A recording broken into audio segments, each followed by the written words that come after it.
Makanya saya nggak setuju kalau seandainya contoh dapat tanah warisan dijual, di bapak saya punya tanah nih, jual tanahnya 5M 10 miliar, saya langsung invest, wadah uang kamu belum tentu sebesar itu. Oke.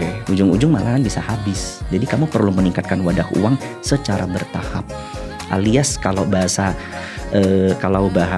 spiritualnya mungkin ya, itu resonansi kita terhadap uang gitu loh. Getaran kita, energi kita terhadap uang.